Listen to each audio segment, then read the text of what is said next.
I'm smiling because I think one of my self-identifiers is feminist, and it was a man that brought me to Bethel. So I followed my husband, who was at seminary at Bethel. I'd never been here before until after we were engaged, and I came up the winter before we got married to see the place. I'd never heard of Bethel, frankly. Being from Kansas, Bethel was a school in Newton, not Minnesota. Um, so that's what brought me here. Our first job here was we were residence hall directors at Fountain Terrace, which was an apartment building complex. Bethel was growing. They had moved from the campus across from the fairgrounds.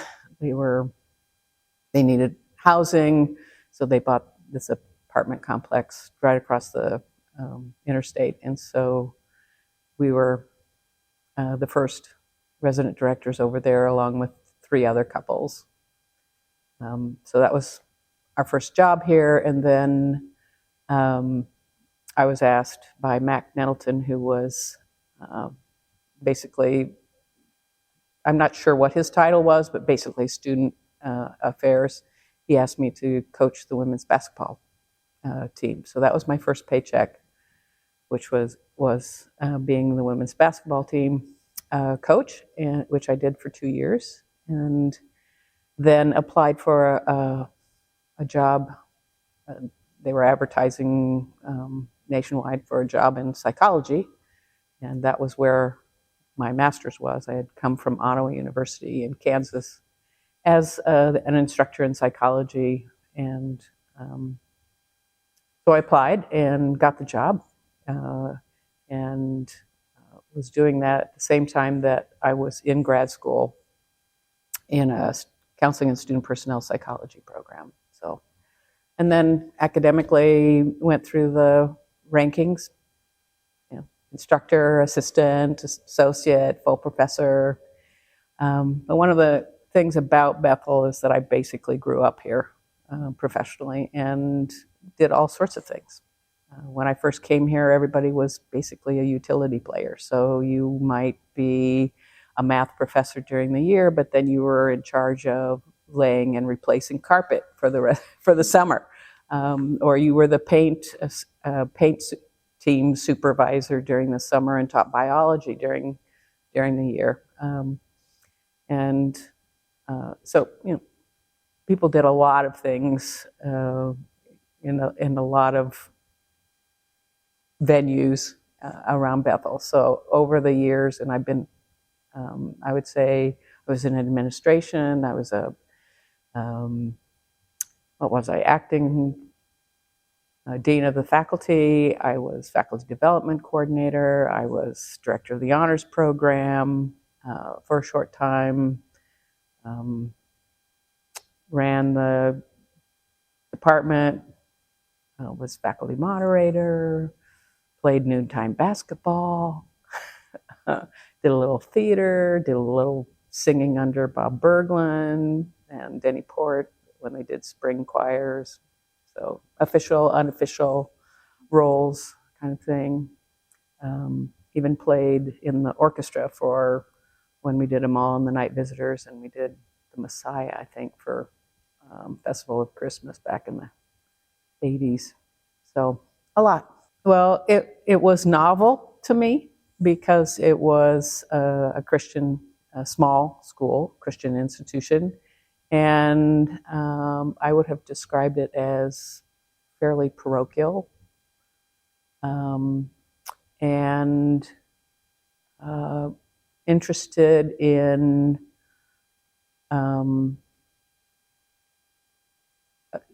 and I'm really talking about the change between Carl Lundquist and George Brushaber is where kind of the niche that I'm or the point that I'm thinking. So under Carl, it was family, it was strongly BGC. The seminary was the premier part of Bethel. We would do faculty retreats, seminary and caste together, and not very many women on the faculty at that point still. And then I think under George, what started to change is an increased concern about expertise and professionalism. What does it mean to be an institution of higher education? Can we hold our heads high as a distinctly Christian institution with other secular institutions? Can we have the same kind of quality and excellence in higher education and scholarship as other places? And I think our comparisons changed rather than focusing on how are we like or different from Northwestern. It's how are we like or different from Augsburg, Macalester, St. Thomas, Hamlin. How are we? And part of that probably is that George was a Wheaton grad, and wanting us to kind of become more formally, I guess, a higher educational institution. And so it became important to him to hire people with PhDs, not people with masters. And I think a telling difference is our first faculty excellence awards. We only had 2, and those were in teaching, which has always been premier, the important thing was teaching, but the second one was service. And so we didn't even have a scholarship award for faculty, excellence in scholarship, until several years after those first 2. And so I think that kind of illustrates sort of the direction and of changing and what people were encouraged to do, not just service, but also scholarship, and to contribute to your field, that academic, whatever that academic field or professional field is, that's what you're contributing to. That became very important.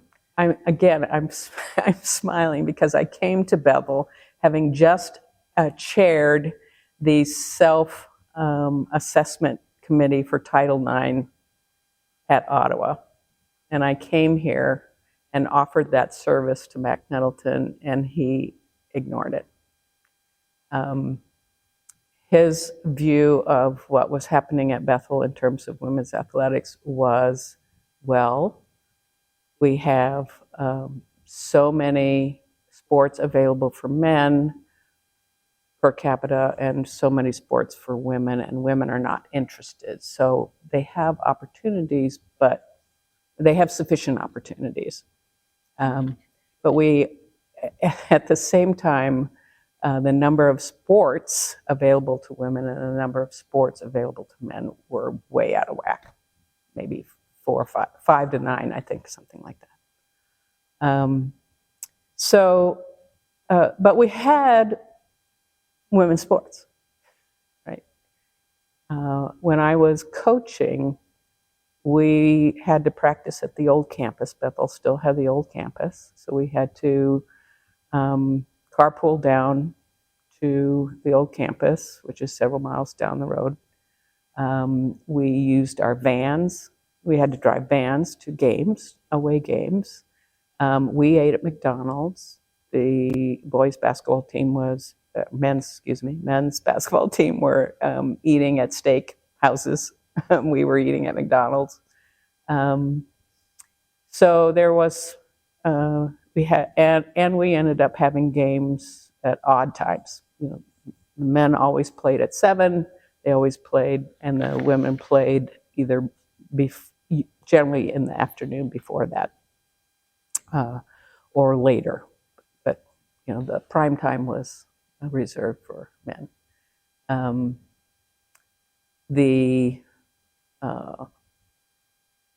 women's coach's locker room was about the size of one of the bathrooms in the AC, and it was pretty small compared to the men's. And they did have a women's locker room, but it wasn't. It was a women's locker room, not the football locker room or the athletic locker room, and then the general locker room. It was just one. And we used uniforms from sport to sport. So we didn't have separate uniforms necessarily for basketball. The softball warm-ups were the same for basketball. We would share that kind of thing. So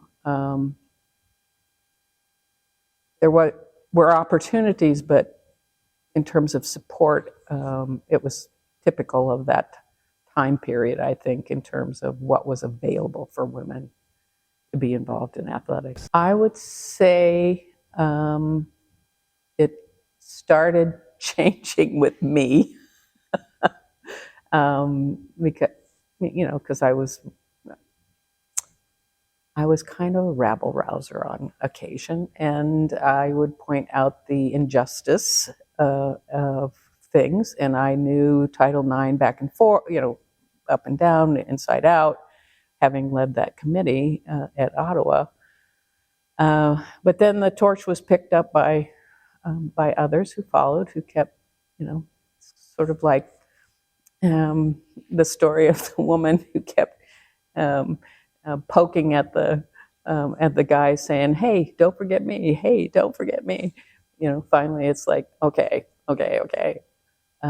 And there were good teams, right, that wanted some reward. And I think, particularly with basketball, which I followed the most, when Deb Hunter came. Deb Hunter was an All-American women's basketball player at the University of Minnesota. And when she came, she kept pulling out the paperwork and saying, we're not in compliance, we're not in compliance, we're not in compliance. And eventually we ended up with the sports that we have. Softball was cut for a while, for example, and they were able to bring it back. Whenever anyone asks me who was my role model, I talk about my great aunt. Her name was Irma Jean Nevins Holloway. She was the first one in my family, my extended family, to get a graduate degree, a doctorate, Columbia University, and she was the one that influenced my father to go into higher education and to get a PhD. And she lived to be 102, so I got a chance to, and she was still pretty sharp even in her older age. Yes, Irma Jean, Irmagene. And it's IRMO, actually. I think it was Irma Jean, and then I think professionally she put it together. Nevins, middle name, Holloway, last name. So she's responsible for the fact that you had first aid in your curriculum in junior high or middle school. She was one of the 6 people who wrote the first driver's ed curriculum. She argued that driver's ed should be taught in the public schools so that it was available to everyone, not just people who could afford it. That was her area, was health and safety. Spent a long time in Washington, D.C. This is going to be a story about her, but she was a role model.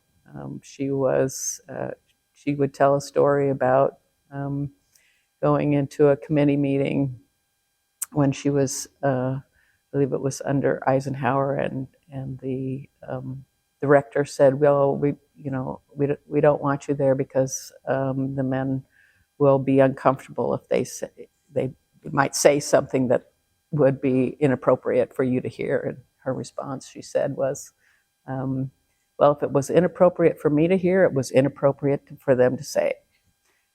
So let me in. And that kind of attitude, I think, because when I came to Bethel, I was the first woman here to have not taken her husband's name when she got married. My first paycheck was sent to my husband.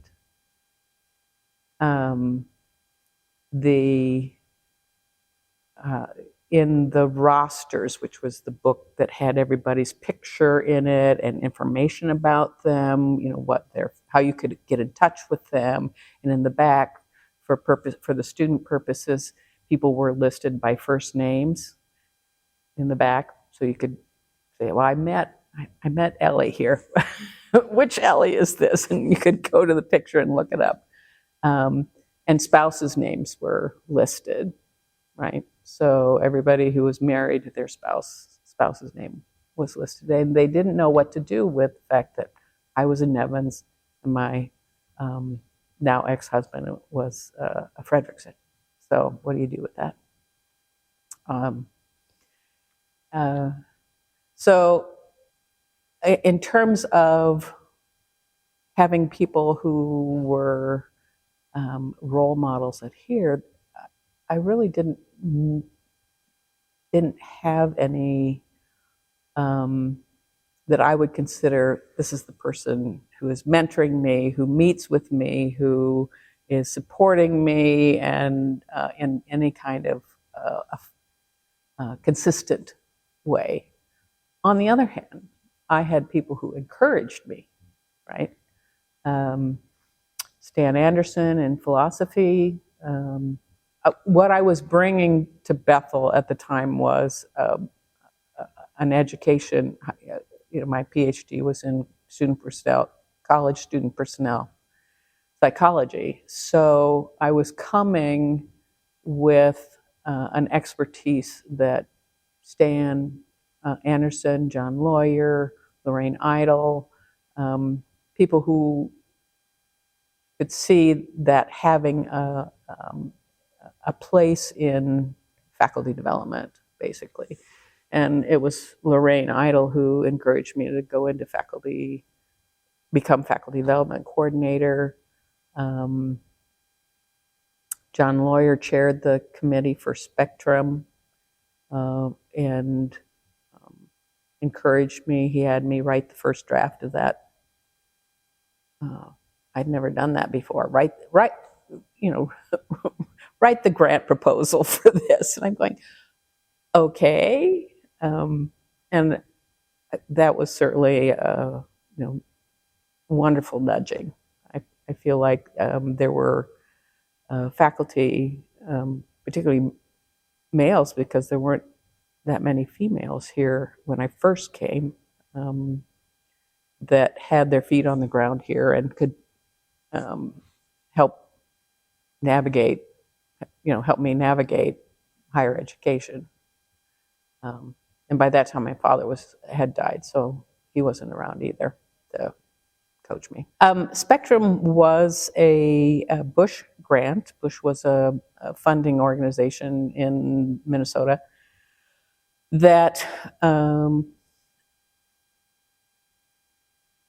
the idea with Spectrum, when we use that term, it stands for a lot of things, but basically it's helping faculty understand college student developmental processes and their potential role in facilitating development, intellectual development, moral development, identity development, spiritual development, and how could we do that in our specific classes, in our specific courses, in our specific disciplines, and eventually in our curriculum. And so at a time at Bethel when we were. It came at a good time in the mid '80s, and we used college developmental models and taught faculty what those models were, and then gave them space to be creative about how could they move, nudge, encourage, stimulate maturing in those areas. That depends, what sphere you were in at the time, what it meant for you to be a woman at Bethel, and how assertive. I think really, if you were assertive, you were able to create, make, find support and encouragement for what you wanted to do. On the other hand, there were certain sort of unspoken expectations that you were the note takers at committee meetings, not chair, that you would bring the food, that you would be kind and gentle and quiet and differential. And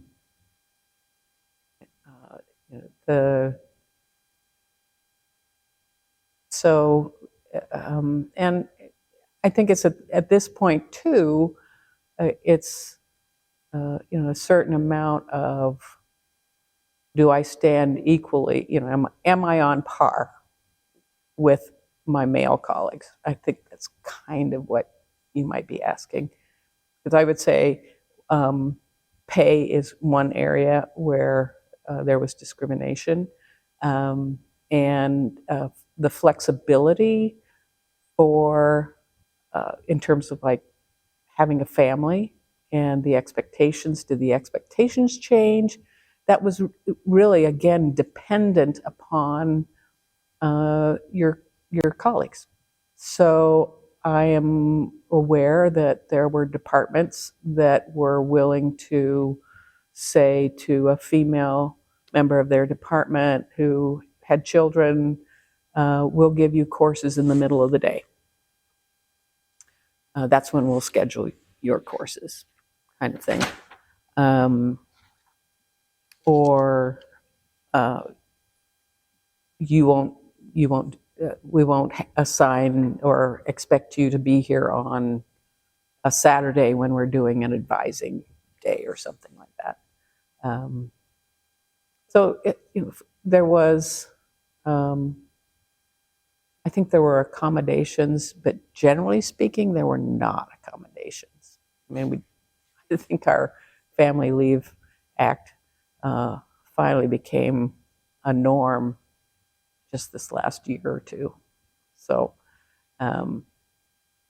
yeah. And I mentioned pay, right? So, story. When I came here, there was a woman in PE who had a PhD in PE, taught the biomechanics course, taught the kinesiology course, taught the movement, the hard science PE courses. Had been here for several years, and they hired a basketball coach, a men's basketball coach, and gave him an academic, the equivalent of like if she was an assistant professor, they made him an associate professor. Okay, he was now teaching pickup basketball and how to coach basketball and coaching. Right, so he's making more money than she is with a PhD. He has a master's. Okay, his experience is in high school. she has high school experience that she didn't get credit for. And then she had college experience.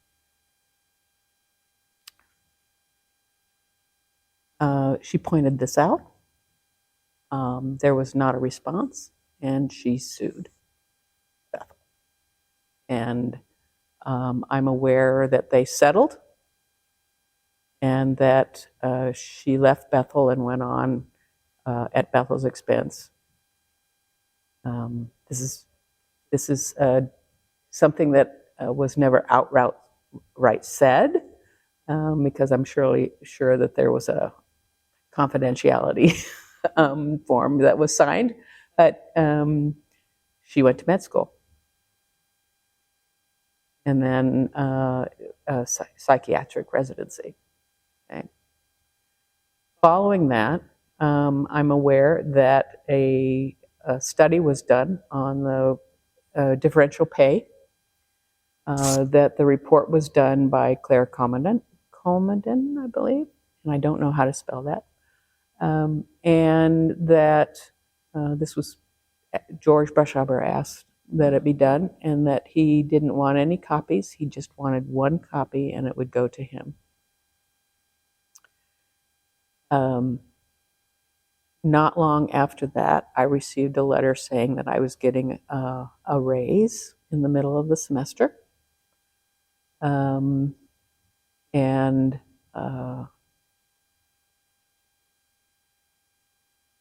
without asking for it. Okay, so I'm thinking they're linked, right?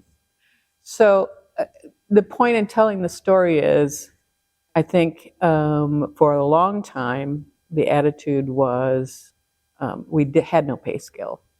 The story that I heard from the people before me was that Carl would pray about what he was supposed to offer each person on the faculty, and that's what he would offer them. And women didn't need to be paid as much as men because they weren't responsible for the family. So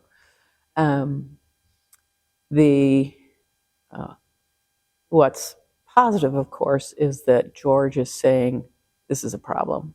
We need to do something about that. Okay. So I know one of the things that I have always appreciated about Bethel over the years is when people sit down and think about what is just and fair, that and what is part of the kingdom. How, what's the ideal, that we try to move toward that, and that's certainly true. I mean, you think about how many women faculty you have been exposed to that you wouldn't have been exposed to 30, 40 years ago. Right? Smart, competent, caring, good at their jobs, right? I don't know if you're going to get a chance to talk to Tricia Brownlee, but I hope you do. When she moved up from being an assistant to the dean to being an associate dean,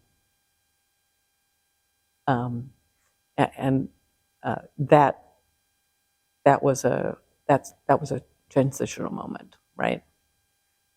When the nursing, this is kind of paradoxical, when nursing became a major, what that did was infuse the faculty with these go-getter nursing faculty, mostly women, not all, but mostly women, who were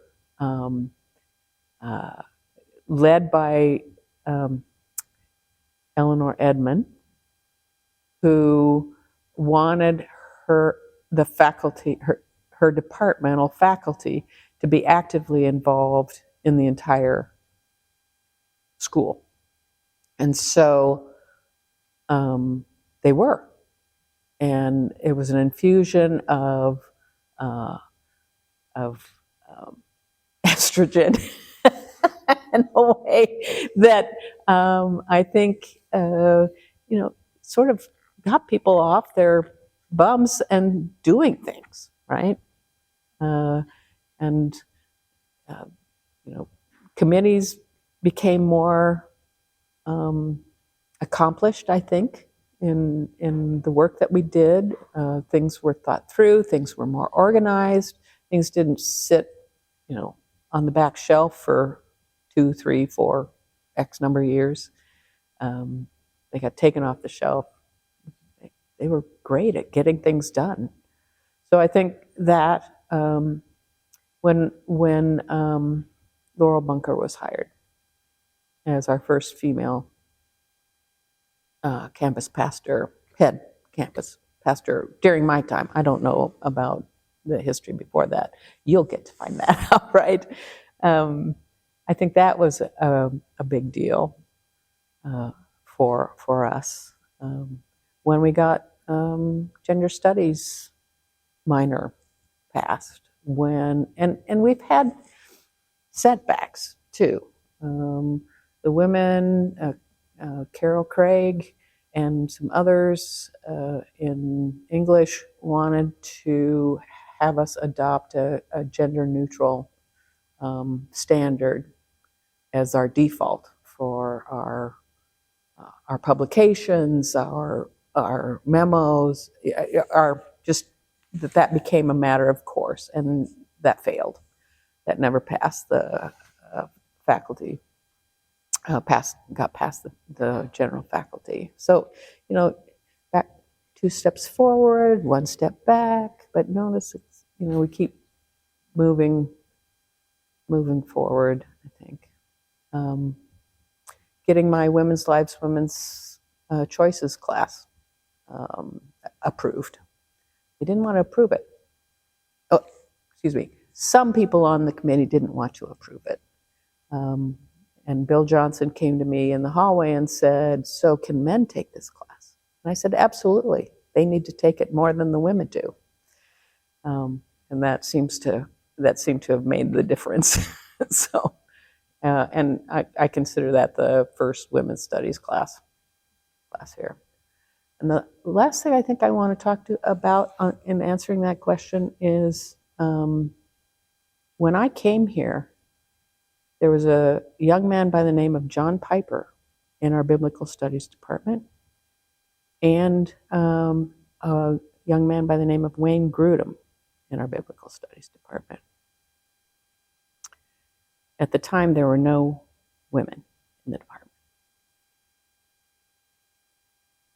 And then there was, and this was at a time when the seminary and the biblical studies department had more connection. I think there was some teaching back and forth. Bob Stein was teaching both places, that kind of thing. So there was some connection. And the seminary had an older man by the name of Berkeley Michelson, who taught Old Testament. And his wife, Elvira Michelson, was the journalism, taught the journalism courses. And they were a counter to the push by Wayne and John toward John and Wayne were, started the complementarian. In my head, they started that program. They may not have been the originals, but they certainly made it a part of their professional work. And Berkeley and Elvira are responsible for founding Christians for Biblical Equality, which the group from Bethel had broken away from the Evangelical Women's Caucus and started that group, Christians for Biblical Equality. And I would say that that dialogue between that camp and the fact that Wayne and John left and both Alvera and Berkeley retired from here tells you that this was a place for dialogue, but also for openness and choice and support for women. And I remember Mike Holmes and John Piper having a debate about it, about the role of women in the AC Lounge one year, and the students voting overwhelmingly for Mike Holmes' position. And just quickly, I had very few interactions with John when he was here. He was only here briefly when we crossed over, and there was a time when he talked to me by the print services on third floor AC. How memory place makes a difference, and which he scolded me for being in the position that I was. That was unbiblical. That I was teaching men. So some things you never forget, and I never forgot that. So first of all, please keep in mind that I grew up in the 50s. I was in high school, graduated in high school in 67. So I spent a lot of time hearing no because I was female. And so I wanted to play sports. No opportunities. And thankfully, my mother would laugh because we were the only house on my street with a basketball hoop over the garage, and there were new people, new boys that came over to the house looking to play basketball with the boy that lived in the house, and of course there were no boys in my family. So my dad was very supportive. We found a softball team in the whole town of Manhattan that I could play on. And I remember not being able to be a captain in the safety patrol in grade school because I could be a lieutenant. Girls could be lieutenants, but they couldn't be captains. So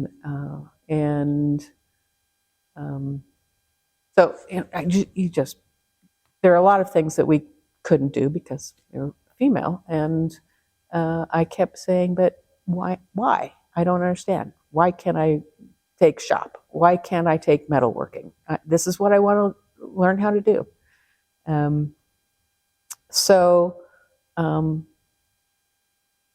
For me, what feminist meant is equal opportunity, right?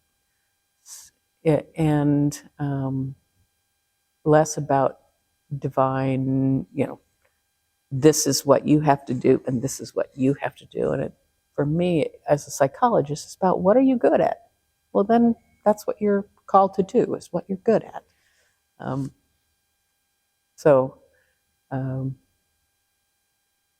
Coming to, I hope that answers the question of what, my favorite definition is a feminist believes that women are people too, kind of thing. And you asked, okay, so what was that like when I came here? I'm going to answer that question with a couple incidents. One is a chapel on feminism where several faculty members, including me, talked about what feminism was and what it meant. And it was widely attended. And I did my PhD thesis on Christian feminism. And one of my findings was that women at Bethel, women students at Bethel, could hold to the values that were attributed to the view of feminism, but would not self-identify, would not use the word, because the word meant something else, had come to mean something else. Anti-male is how I would sort of loosely and quickly describe it, rather than a place where it says women have choice. Women should not have barriers in their way if when they have they can be competent too. And so how so I think because there's this avoidance of the word or misattribution of the word feminazi or whatever gets played out, man haters, whatever, that one I'm kind of stuck here in terms of what I would like to say is that we would find each other, but it wasn't something that became part of the vernacular of the place. So, in true confessions, my question for aspiring Bethel faculty who were applying for jobs here was, what do you think about women as pastors? And that became sort of a litmus test in my mind about how they were going to allow or be mentors for women in whatever arena they might be in. So it was just one way of trying to get at, are you going to be supportive of the aspirations of the women that you're going to come in contact with? And that's what mattered to me. Less so, do you self-identify as feminist? When Bethel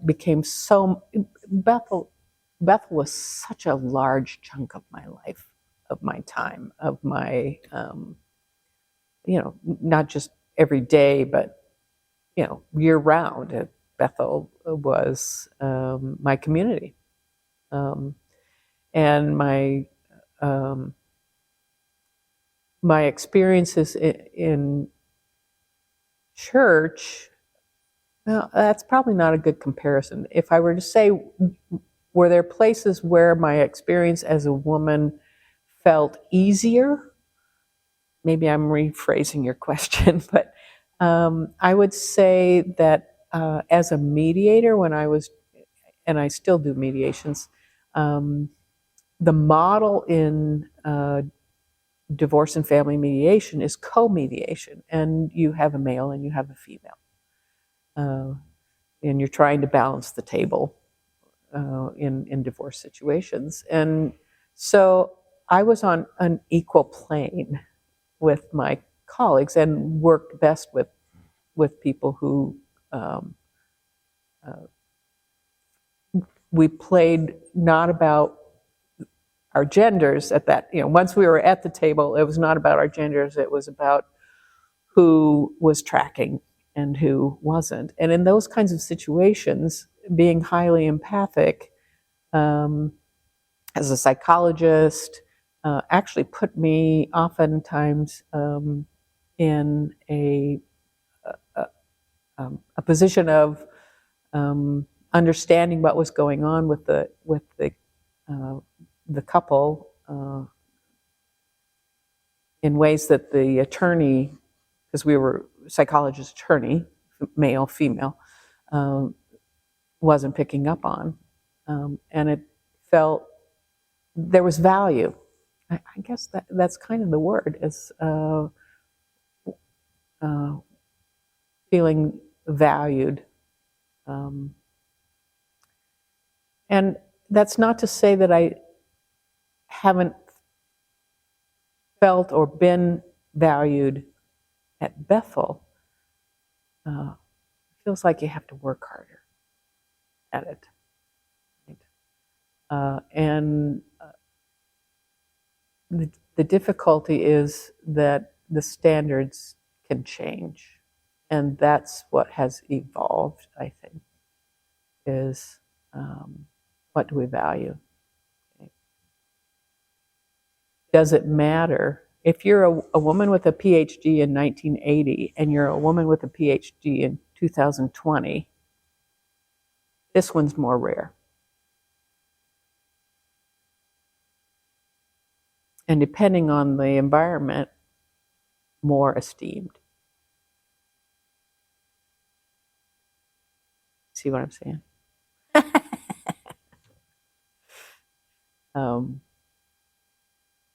So still, is it about esteem? Is it about affiliation? Is it about inclusion?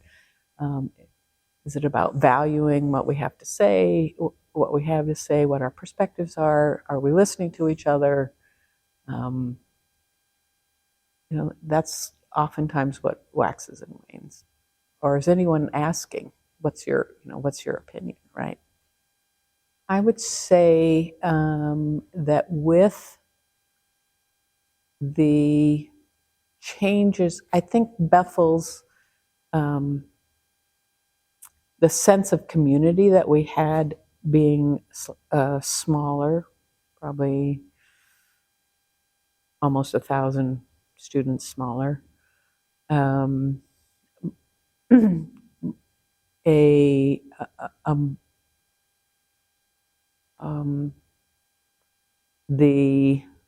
you come as a freshman, you graduate as a senior. You're here for 4 years, sometimes 5, sometimes 6. When I first came here, students could take a course at a time because you paid for your courses. It wasn't like you paid a semester's tuition. You paid a credit, paid per credit. And so you could come in and be a part of the community and be taking 6 credits. Or whatever you could afford. And so I think there was some bonding that occurred also among faculty because we were poor. Faculty were on food stamps or the equivalent of food stamps. You'd find out when the government trucks with the extra cheese that the government had bought and is handing out. You go stand in line. I was told that this was before Costco and Sam's Club, and somebody would say, okay, we're going to buy a pallet of toilet paper, and they'd put it in the faculty lounge, and you'd come pick up some toilet paper or what. So there were things that faculty did. Faculty were there, created their social life also around Bethel. More, and you would kind of know who went to which BGC church, and there'd be an enclave of Bethel faculty going to that church. And people tended to live around the school. Not, they weren't living in Maple Grove and driving in. And it was only, I came in 1977, and it was only 5 years they'd been on this campus. Well, seminary came earlier, but the Cass faculty moved up here in 1972. So there were still, there were a lot of the older Bethel faculty who lived around the fairground area, because that's where the old Bethel campus was. And there were spice meets, plural for spouse, spice. The anthropology, linguistics, history, philosophy group were started this with their spouses, and they'd get together and share a meal, and then there would be some topic that they would chew on for the evening, some discussion topic that they would talk about, and that was a social gathering. So there was certainly more of that than you know than now. And I think the other thing, talk about changing, what's changed is the departmentalization of the schools, of the school. And so I think you remember this, Chris. You would be in the same hallway as business profs, and across the lounge from physics and biology and poli sci. We're all anthropology. You had all these different disciplines housed together, and there was this interdisciplinary vibrancy, frankly, and going on not just among faculty, but also, I think, among students. And that what I see now is this more specialization, and so business is now at the other end of the campus, and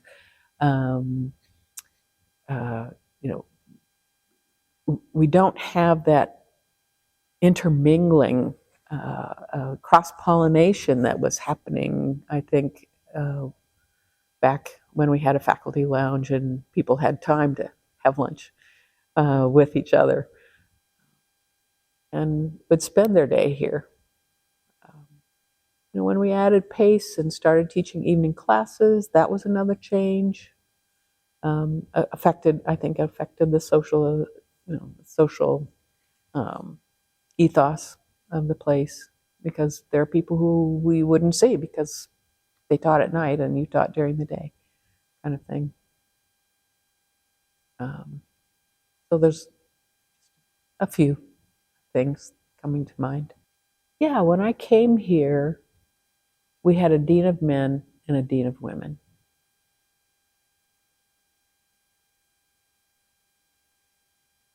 And then we got rid of those titles, right? When I first came here, there were certainly, every January there was this big, I think it was January, there was big gathering, and they'd bring in speakers, and there would be a speaker for women and a speaker for men. And when Jill Briscoe came to speak to the women, for the first time, men said, "Hey, wait a minute, I'm going to go hear her." And that was maybe we should mix it up a little bit, open it up a little bit. So I'm afraid that question is so big, because everything from how do we handle the loss of when John Nordquist had a heart attack at the Thanksgiving table, and what that did to the faculty to start losing people. How do we, losing Stacy, just what has things that I would have hoped would have brought us together didn't always do that. And I wonder just the difference between the years between Nordquist passing and Stacy passing, and I don't think it had anything to do with their gender. I just think the nature of when we lost them, in the terms of the culture being less unified. And I part the change in part is, when you try to formalize something that's grassroots, it can lose its energy because it becomes about the structure, not about the process and what's happening. And when we moved from, I hear, rumor has it, that people are upset because they'll go to chapel and there's not very many students in the chapel, at chapel. And their memory is of the gym, which is when we would have chapel in the gym and it would be packed. What they're forgetting is that's where the announcements were. And so if you wanted to know what was going on at Bethel, you had to go to chapel. And that's where you would see people and get seen. And there were fewer seats in the gym than there are in Benson. Okay. Matter of fact, only half the gym would be for seating, and they'd roll out this organ and set up the chairs, and it was pre cell phone, notices were either in your mailbox on flyers that were in your mailbox, or you went to chapel. So you create a different space. Doesn't necessarily mean chapel is less important or more important. And I think we have nice spaces, and what's happening. What matters is what's happening in those spaces. If I just talk about our athletics, I think we're continuing.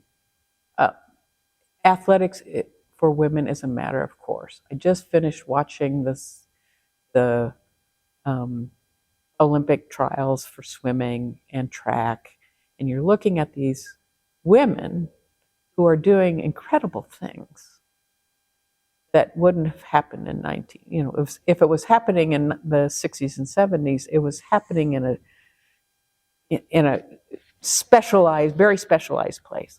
There are high schools, since people come to Bethel from high school, sometimes after only 1 year or 2 years of high school, they're coming here, but they have sports. So if sports is part of the interest of our students before they come here, then I think there's a tendency to want to continue that interest. But there's also competing interests. What do we have here that they don't have in high school? Well, you get to be a TA, you get to be a research assistant, you get to travel, you get, that sort of can interfere, I think, with being part of a team, right? But at the same time, what are we being encouraged? What are women being encouraged to do and be involved in? And what kinds of things are they getting? Messages that say, don't major in fill in the blank, history. Don't major in history, you can't get a job.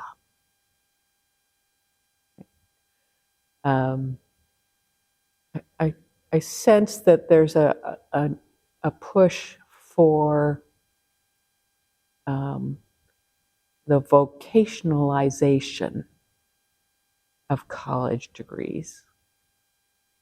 I did a presentation in 1974, I think, give or take, on students of the 60s versus students of the 70s.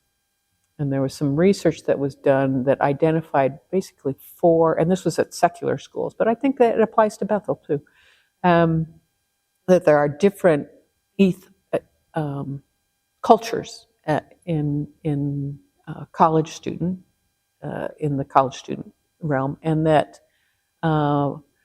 from generation to generation, or every few years, there's some shift in which culture becomes the important one, or the most visible.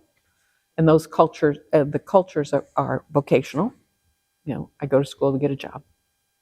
The philosophical, I go to school to expand my mind, to understand the world, to answer big questions.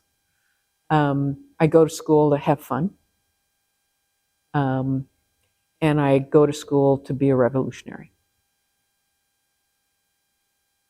So, and the shift in the 60s, of course, was from having fun. You can picture all of those, but which one is the one that comes to the fore? And in the late 60s, it was the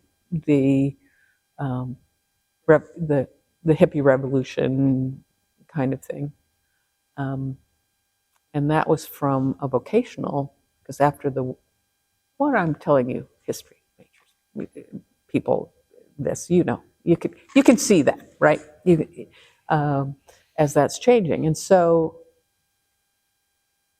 I think we're in a vocationalization mode where people want value for and they're measuring value of higher education by how much money you're going to make. And I would hope that Bethel will also ask the question about how will you serve, right? I want that to come back more, that we recognize that we have a civic responsibility.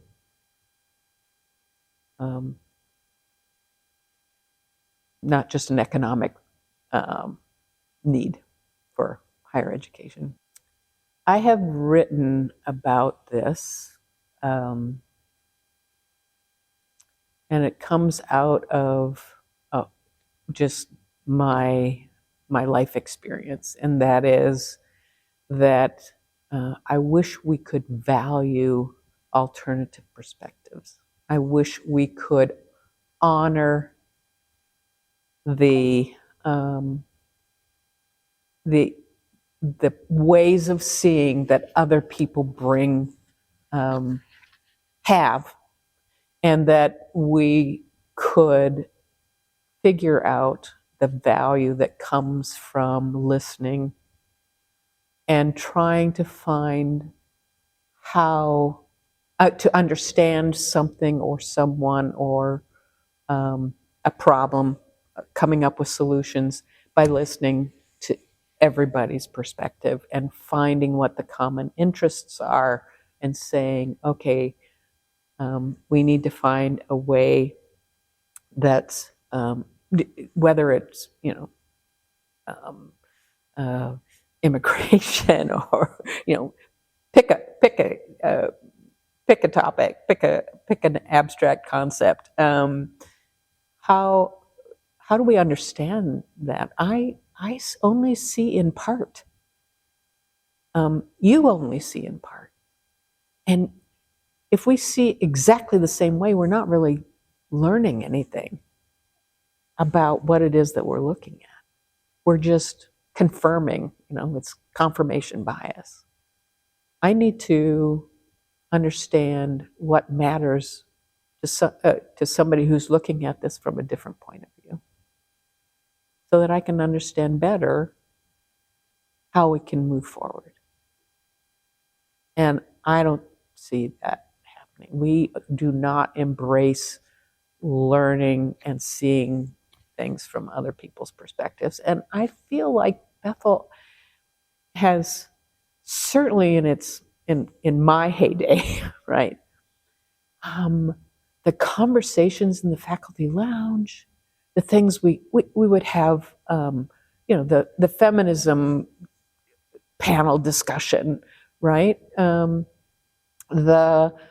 speakers on homosexuality that would come and speak in convocations at this place. That these are, that we could have that back and stop being afraid of differences, of different, and of learning from those differences, and finding truth is somewhere in the middle, right? Truth encompasses all of this, all of these perspectives. There's an ounce of truth in every perspective, and there's some junk too, and we need to figure out what the junk is, right? And I will say this: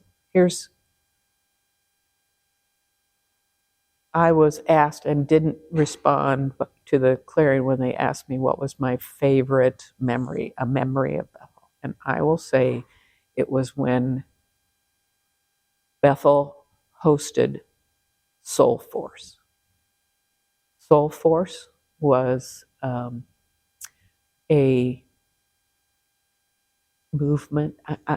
I'm not sure what it was, but it was a group of LGBTQ college students who were visiting college campuses, Christian college campuses, to tell their stories and to highlight their humanness. And they were students who chose to do that because they had been hurt by at least the ones that I talked to, hurt by the church. And Bethel, Northwestern rejected them. They could not visit Northwestern. There were other schools that denied them access.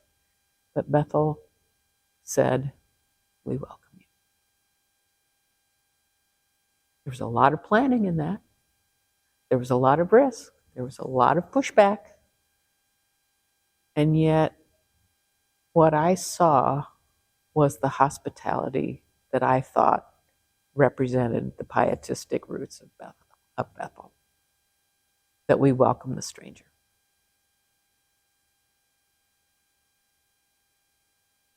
And I saw both the people who spoke in, and there was a lot of stuff that was packed into that. There were presentations by seminarians about, the stance and, the biblical support for Bethel's stance and so on.